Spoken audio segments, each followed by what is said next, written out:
Hello guys, welcome on my YouTube channel the expired trick. आज Hero extreme 125 dual channel ABS की जो rear brake से जो noise sound आता है वियर्ड सा, उसको कैसे हटाते हैं वो भी बता देता हूँ मैं आपको। कुछ नहीं है, अपने सर्विस सेंटर पे जाइए, उनको बोलिए कि आपकी ये जो ब्रेक पैड्स हैं उनको आप रेजमार से क्लीन कर दीजिए और थोड़ा सा जो अपनी ये ब्रेक डिस्क है इसको भी रेजमार से क्लीन करवा दीजिए। इसके बाद आपकी जो रियर ब्रेक से ना एकदम वो साउंड ही गायब हो जाएगी, एकदम अच्छे से मक्खन तरीके से आपका जो ब्रेक है बढ़िया से लगे।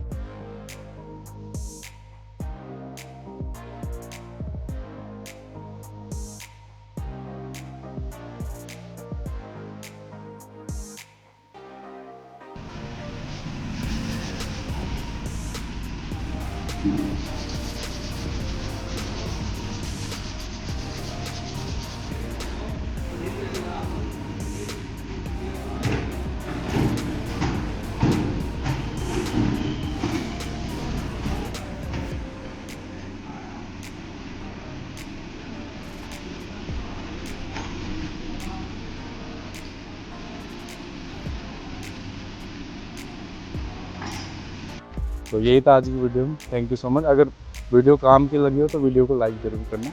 आगे ऐसी ही वीडियो देखने के लिए चैनल को सब्सक्राइब करें।